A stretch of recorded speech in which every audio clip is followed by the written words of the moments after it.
زندگی کیسے گزارنی ہے۔ میرے نبی کی زندگی کا دوسرا رخ کہ بطور انسان زندگی کیسے گزارنی ہے، مرد عورت ہے، زندگی کیسے گزارنی ہے۔ پہلا رشتہ جو قائم ہوا دنیا میں وہ ہے خامد اور بیوی، حضرت آدم اور حوا کا نکاح ہوا۔ اللہ تعالیٰ نے عورت کو کمزور بنایا تو پہلے دن سے اس کو عزت اور احترام دیا تاکہ ساری زندگی اس کمزوری سے ناجائز فائدہ نہ اٹھایا جائے بلکہ اس کو عزت دی جائے۔ کہ آدم علیہ السلام کے لیے مٹی اکٹھی کی، پانی ڈالا، گوندھا اور ایک اسٹیچو بنایا اور ڈال دیا۔ جب وہ خشک ہوا اس میں روح ڈالی اور پھر وہ ننگے بدن تھے، پھر ان کو جنت کے کپڑے پہنائے اور جنت میں ڈال دیا۔ اس کائنات کا حسن بھی عورت سے ہے اور جنت کا حسن بھی عورت سے ہے۔ حضرت آدم علیہ السلام جنت میں، لیکن بابے جی دا دل ہی نہیں لگتا، کلے کلے ہی ٹرے پھر دیں۔ اب اللہ نے عورت کو بنانے کا ارادہ کیا تو اللہ ایک ڈھیر مٹی کا اکٹھا کر کے عورت کے لیے بھی بنا دیتا اور اس کا اسٹیچو بنا دیتا اور اس کو خشک ہونے دیتا، پھر اس میں روح ڈالتا، پھر اس کو کپڑے پہناتا۔ آپ حیران ہوں گے، سبحان اللہ، اللہ نے ایسا نہیں کیا۔ آدم علیہ السلام سوئے، آنکھ کھلی تو دیکھا ایک خوبصورت حسین عورت۔ یہ بات اکثر لوگوں کو معلوم ہوگی کہ یوسف علیہ السلام دنیا کے حسین ترین انسان تھے، اور یہ بات شاید کسی کو معلوم نہیں ہوگی کہ دنیا کی سب سے حسین خوبصورت عورت حضرت حوا ہے۔ حوا جن پر بڑھاپا آیا ہی نہیں، 1000 سال کے قریب زندگی گزاری، بڑھاپا نہیں آیا۔ حضرت آدم اور حوا قریب قریب عمر تھی۔ حضرت آدم کی عمر تو کتابوں میں مل جاتی ہے 1000 برس، لیکن حضرت حوا کی عمر کتنی تھی یہ کہیں پڑھنے کو ملا نہیں، اس لیے میں اندازہ کرتا ہوں کہ قریب قریب ہوگی۔ بڑھاپا نہیں آیا، بیماری نہیں آئی۔ اور حضرت حوا کو مینسز بھی نہیں آتے تھے۔ یہ عجیب بات آپ کو بتاؤں، اللہ نے اتنا جنت کا ان کے اندر نمونہ رکھا۔ تو جب حضرت آدم کی آنکھ کھلی تو دیکھا ایک حسن کا پیکر، انہوں نے تو جنت ہی بھول گئی۔ کہنے لگے یا اللہ ہن دل ٹھریا جا کے، یا اللہ کون ہے؟ کہ تیری بیگم۔ کہ واہ جی واہ، موجاں ہی موجاں۔ تو اللہ تعالیٰ نے نکاح پڑھایا۔ سبحان اللہ، اپنے نبی کی شان دوبارہ سنو۔ تو اللہ نے کہا آدم اپنی بیگم کا مہر ادا کرو۔ تو وہ پوچھنے لگے کیا مہر ہے؟ دیکھو ایک بات سنو، مہر کسی کی بیٹی کی قیمت نہیں ہوتی۔ $1 ہو یا $1 ٹریلین ہو، بیٹی کی کوئی قیمت نہیں ہوتی۔ یہ ایک نشان ہے کہ اس بچی پر اب یہ جو خامند ہے وہ موت تک خرچہ اس کے ذمہ ہے، بیوی کے ذمہ خرچہ نہیں ہے۔ خامند کما کے لائے گا اور اپنی بیگم کو کھلائے گا، اور بیوی گھر کی ذمہ داری نبھائے گی۔ تو خیر وہ الگ بات چلی جائے گی۔ اللہ تعالیٰ نے کہا کہ مہر ادا کرو۔ کہا جی کیا مہر ہے؟ تو میرے اللہ نے کہا تیری نسل میں میرا آخری نبی آئے گا، اس پہ ایک دفعہ درود پڑھ دے، یہ مہر ہے۔ اچھا، شروع دن سے ہے کہ میں نے قبول کیا۔ قبول کیا کا مطلب ہے کہ میں اس لڑکی کو قبول کر رہا ہوں، اس کی کمیوں کے ساتھ بھی خوبیوں کے ساتھ بھی۔ اور جب لڑکی کہتی ہے سائن کرنا قبول کیا ہے، یا زبان سے کہے قبول کیا ہے، تو یہ اس بات کی گارنٹی ہے کہ میں نے اپنے اس لڑکے کو خامد ہونے کے طور پہ قبول کیا، اس کی کمیوں کے ساتھ بھی، اس کی خوبیوں کے ساتھ بھی۔ اور جو ہی شادی ہو کر ڈولی سسرال کے گھر جاتی ہے تو ٹیسٹ شروع ہو جاتا ہے، کی کر دیے، باندھی کے میں، اٹھیں دی کے میں، بول دی کے میں۔ اور اس میں بہت زیادہ نیگیٹو کردار ہے سسرال کا، کئی لڑکیوں کا، کیونکہ ہم نے اپنے نبی کی زندگی نہیں قبول کیا۔ یہ واجب ہے کہنا قبول کیا، کہ جس میں پیغام ہے کہ اب میں اس کی میں کوئی کمی ہے وہ بھی قبول کروں گی، کوئی خوبی ہے تو سر ماتھے پر، اور لڑکا کہتا ہے کہ میں اسے قبول کرتا ہوں، اس کی خوبیوں کے ساتھ بھی کمیوں کے ساتھ بھی۔ یہ بات یاد رکھنا، پرفیکشن کبھی تلاش نہ کرنا، پرفیکشن کبھی تلاش نہ کرنا۔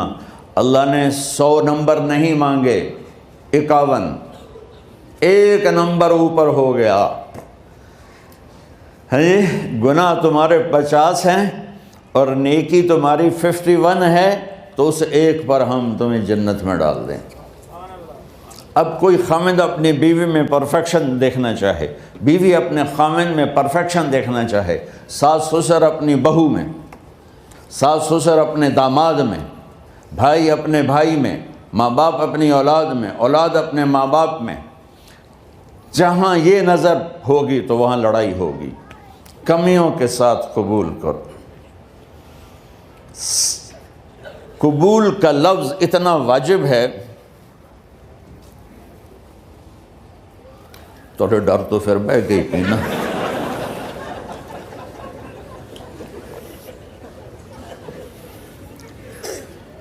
قبول کا لفظ اتنا ضروری ہے کہ اس کے بغیر نکاح ہی نہیں ہوتا۔ میں یہ کئی جگہ لطیفہ سنا چکا ہوں، اور واقعی قصہ بھی ہے، ایسے لطیفہ نہیں ہے۔ میرے دوست ہیں، ذمہ دار ہیں اچھے، تو ان کے گاؤں کا ایک بچہ چھوٹی عمر میں بسوں پہ جا کے نا وہ جاب پہ لگ گیا، تو اس کا کام ہوتا ہے بس کو صاف کرنا، ڈرائیور کو چائے پلانا، اور جہاں کہیں رش ہو تو اس کو ڈائریکشن دینا، استاد جی کٹ لو، استاد جی آن دیو، استاد جی جان دیو، تو یہ اس کا محاورہ بن جاتا ہے۔ اب اس کا نکاح ہوا تو مولانا صاحب نے کہا بھائی عبد الرحمن، میں فرضی نام لے رہا ہوں، نام مجھے اس کا یاد نہیں، عبد الرحمن زینب بنت اسلم نو تیرے نکاح دیتا 500 مہر تو قبول کیتا؟ تھوڑی دیر سوچ کے کہندا جی آن دیو۔ اس نے ساری زندگی آن دیو ہی سیکھا تھا، تو اس کے بھائی نے اس کو کوئی نہیں ماری، تو کہنے لگا جی جان دیو۔ مولانا صاحب نے کہا آن دیو جان دیو نال کم نہیں بننا، تو آگے میں قبول کیتا۔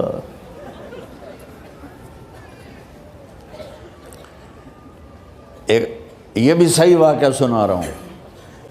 ایک نوجوان نے بیوی کو 3 طلاق دے دی کٹھی، اب ہو گیا پریشان، مولانا صاحب کے پاس گیا، کوئی میرے جیسا ہوگا، مولانا صاحب 3 طلاق دے بیٹھا، کوئی مسئلہ کا حرام؟ کہ جی کوئی رستہ حرام، کوئی گنجائش حرام۔ اس نے جیب سے موٹا سا لفافہ نکالا اور مولانا کے جا نماز کے نیچے ڈال دیا کہ مولانا صاحب کوئی گنجائش، کہ ہن تو سوچنا ہی پوے کی آکھیا ہی تو اپنی بیگم نو؟ اس آکھیا جی میں آکھیا ہی 3 طلاق، اس آکھیا مبارک ہوئے طلاق نہیں ہوئی۔ میں آکھیا جی او کیویں؟ آکھیا او جڑا یہ طلاق ہے عربی دا لفظ، اس سے چاکھنا پمدا ہے طلاق۔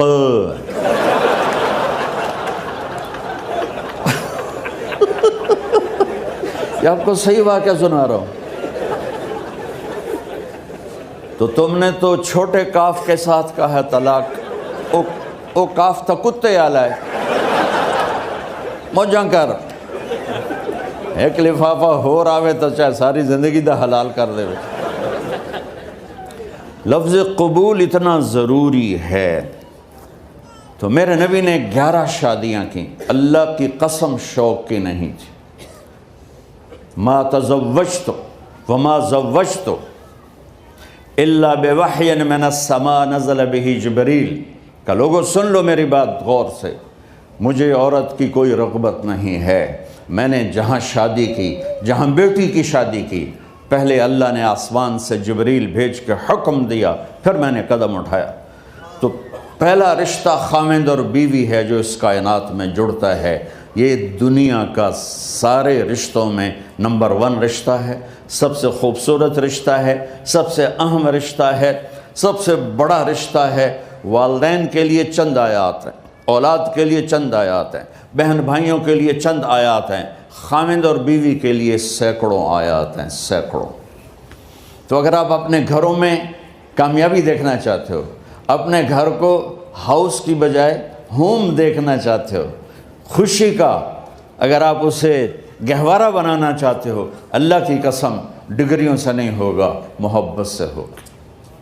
میرے نبی سے پوچھا گیا یا رسول اللہ اسلام کا سب سے مضبوط عمل، نہیں، میرے نبی نے سوال کیا، بولو بھائی اسلام کا سب سے مضبوط عمل کیا ہے؟ صحابہ نے کہا نماز۔ نہیں، سبحان اللہ، ابھی میں نماز کی کتنی اہمیت بتا چکا ہوں۔ انہوں نے عرض کیا جہاد، آپ نے فرمایا نہیں۔ تو صحابہ نے عرض کیا روزہ، آپ نے فرمایا نہیں۔ اللہ اکبر۔ کہ یا رسول اللہ حج، آپ نے فرمایا نہیں۔ تو سارے صحابہ حیران ہو گئے، یا رسول اللہ نماز، جہاد، روزہ، حج، تو پھر کیا ہے؟ اب سننا سارے بہن بھائی، مستورات، بچے بچیاں، آپ نے فرمایا اسلام کا سب سے مضبوط اور بڑا عمل ہے آپس میں اللہ کے لیے محبت کرنا۔ اگر آپ اپنے گھروں میں حسن دیکھنا چاہتے ہو تو ایک دوسرے سے محبت کرو، اظہار محبت کرو، اور محبت کے پیدا ہونے کے لیے بہت ساری چیزیں ہیں، لپیٹ کے 2 میں کر لیتا ہوں، 2 میں۔ بیوی کی خوبی دیکھو، کمی نہ دیکھو، خاوند کی خوبی دیکھو، کمی نہ دیکھو، پہلی بات۔ دوسری بات، اس زبان سے زہر نہ اگلو محبت کے پھول، اس زبان سے کڑوے جملے نہ ہوں، طنز نہ ہو، ٹانٹنگ نہ ہو، بےعزت نہ کرو، انسلٹ نہ کرو، تو آپ کے دل جڑ جائیں گے۔ یاد رکھو شکلوں سے زندگی آباد نہیں ہوتی، زندگی اخلاق سے آباد ہوتی۔ تو اپنے گھر سے ٹانٹنگ نکال دو۔ نہ کہا کا مطلب ہے بارش کا زمین میں جذب ہو کر یکجان ہو جانا، 2 زندگیوں کا محبت میں جذب ہو کر یکجان ہو جانے کو نکاح کہتے ہیں۔ نہ کہا آنکھوں میں نیند کا اتر کے سلا دینا، نہ کہا خاوند اور بیوی کا ایسی محبت دینا کہ چین کی نیند آ جائے، نہ کہا اعتماد کرنا، بھروسہ کرنا، خاوند بیوی پہ بھروسہ کرے، بیوی خاوند پہ بھروسہ کرے۔ اے نوے لوک لوک کے فون چیک ہو رہے ہوئے، کال کتنے کیتی ہے، کال کتنے کیتی ہے۔ عزت دو، اعتماد کرو۔ چوتھا مطلب درخت کا چھاؤں بنا دینا، نہ کہا میاں اور بیوی، خاوند اور بیوی کا محبت کی ایسی چھاؤں بنانا کہ اس کے نیچے اولاد کا پودا خوبصورتی سے پیدا ہو سکے۔ نہ کہا، صرف لفظ نکاح کے مطلب بتا رہا ہوں، نہ کہا مریض کو، کدھر ڈاکٹر بیٹھے ہیں، میرے سامنے بیٹھے ہیں، مریض کو دوا ایسی دینا کہ وہ شفا یاب ہو جائے، آپس کے ایسے تعلق بنانا کہ زندگی کو شفا مل جائے۔ میرے بھائی بہنوں، میں آپ کو اپنے نبی کی زندگی بتا رہا ہوں۔ میرے نبی نے 11 شادیاں کی، اللہ ذوالجلال کی قسم، صرف ہمیں زندگی سکھانے کے لیے کہ گھر کی زندگی کیسے ہوتی ہے اور اولاد کو کیسے پالا جاتا ہے۔ اب لوگ کیا مجبوریاں ہیں کہ عورت بھی جاب کرتی ہے، مرد بھی جاب کرتا ہے۔ عورت کی سب سے بڑی جاب اپنی نسل کو پالنا ہوتا ہے۔ جب یہاں ٹائم نہیں ملتا بچے کو، نہ ماں سے ملتا ہے نہ باپ سے ملتا ہے، تو پھر وہ جنگل کا پودا بن جاتا ہے۔ یہ تو وینکوور ہے، فیصل آباد کی بات سناتا ہوں۔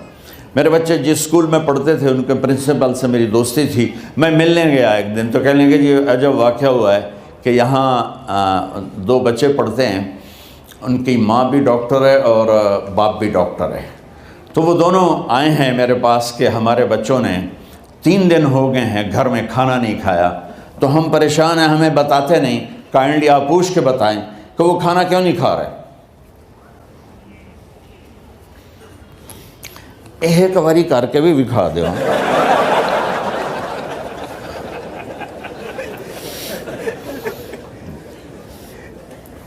ہمارا دین اتنا خشک نہیں، ہمارے مولوی صاحبان نے زیادہ خشک بنا دیا.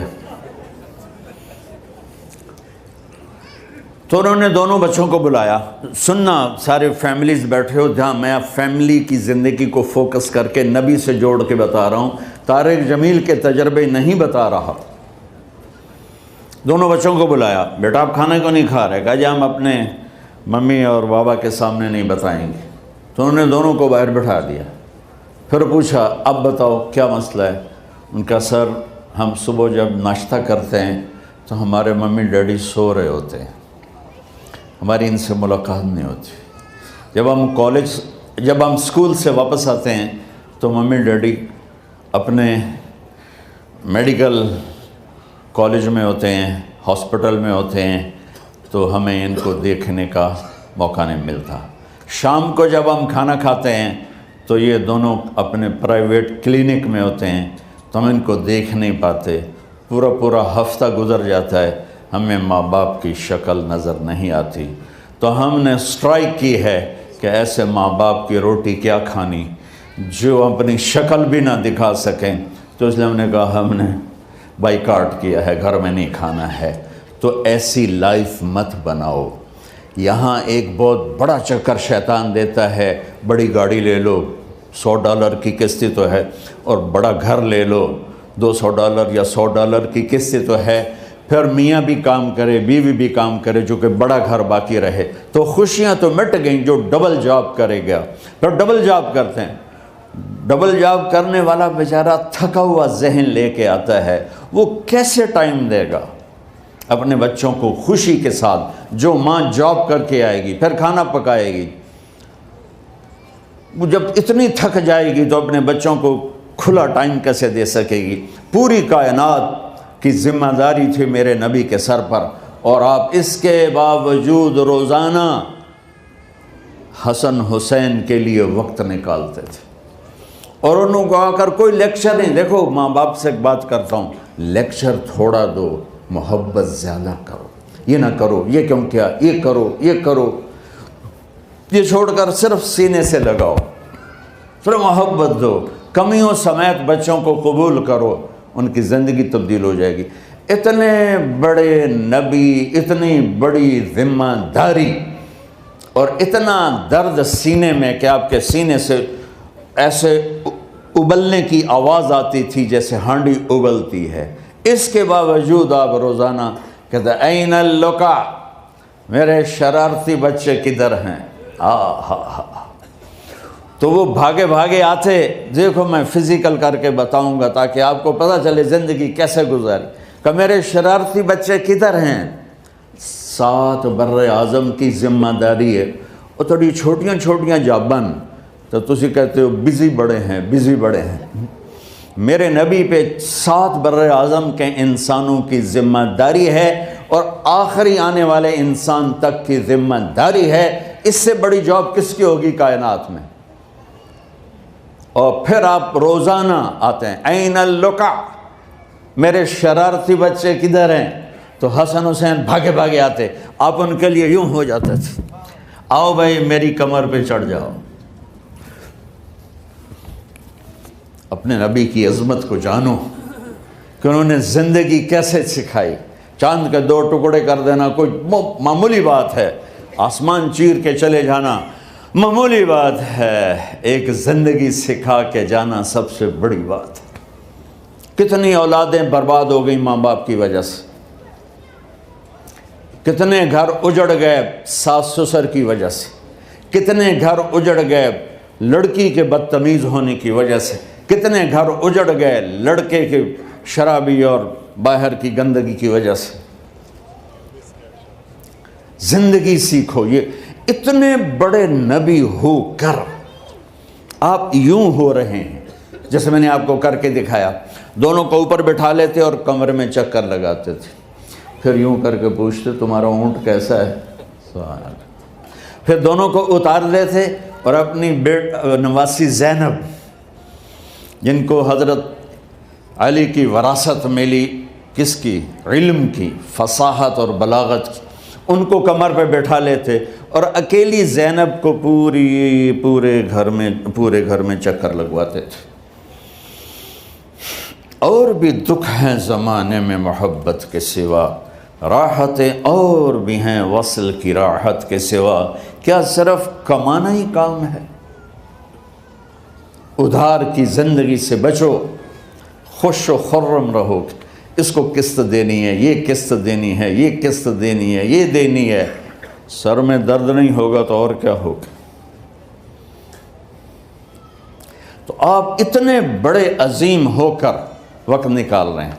اور حضرت ابو ہریرہ فرماتے ہیں میری آنکھوں نے دیکھنا سارے کہ آپ نے کبھی حسن کبھی حسین یہاں جیسے مائیں کرتی ہیں ادھر کھڑا کیا ہوا ہے اور جھولا جھلا رہے ہیں ایسے، اور ان کے دونوں ہاتھ پکڑ کر کہہ رہے ہیں آ جاؤ، اوپر آ جاؤ، اوپر آ جاؤ، آگے پہاڑی ہے، اوپر آ جاؤ، آگے پہاڑی ہے۔ تو ایسے ایسے آتے اور اوپر آؤ، وہ یہاں آ جاتے، آگے آؤ، وہ یہاں آ جاتے، آگے آؤ، وہ یہاں آ جاتے، تو پھر آپ یوں ہو جاتے، آگے آؤ، تو چڑھتے چڑھتے یہاں آ جاتے، یہاں جب وہ یہاں آ جاتے تو آپ ان کے ہاتھ فکس کر کے آگے بڑھ کر ان کے ہونٹوں کا بوسہ لیتے اور کہتے یا اللہ میں ان سے پیار کرتا ہوں، تو بھی ان سے پیار فرما۔ بھائیو اللہ کی قسم، پیسے سونے چاندی سے زندگی میں خوبصورتی نہیں آتی، نبی کی غلامی سے زندگی میں خوبصورتی آتی ہے۔ اتنے بڑے نبی ہیں اور حضرت عائشہ سے کہہ رہے ہیں دوڑ لگائیں۔ یہاں کسی مولانا سے پوچھو اپنی بیوی سے کبھی کہا اس نے کہ دوڑ لگائیں؟ الٹا سوٹا لے آتے کھلو جائے گا۔ عائشہ دوڑ لگائیں، اور واپسی کہاں سے ہو رہی ہے؟ دوڑ کہاں لگ رہی؟ جہاد کے سفر سے واپسی ہو رہی۔ اور آپ نے اپنے صحابہ سے کہا سب آگے چلے جاؤ۔ جب سارے آگے چلے گئے اور کوئی نظر نہیں آ رہا تو آپ نے کہا عائشہ آؤ دوڑ لگائیں۔ تو حضرت عائشہ کہتی ہم نے دوڑ لگائی تو میں آگے نکل گئی لیکن ابھی پیچھے رہ گئے۔ کچھ سال گزرے تو پھر ہم سفر سے واپس آ رہے تھے تو آپ نے صحابہ سے فرمایا سب آگے چلے جاؤ، چلے گئے۔ آپ نے کہا عائشہ دوڑ لگائیں؟ میں نے کہا جی لگائیں۔ کون دنوں میں ذرا موٹی ہو گئی تھی تو پھر اللہ کے نبی آگے نکل گئے، میں پیچھے رہ گئی۔ تو آپ نے کہا عائشہ ہاذہ بتلک، آج تو اور میں برابر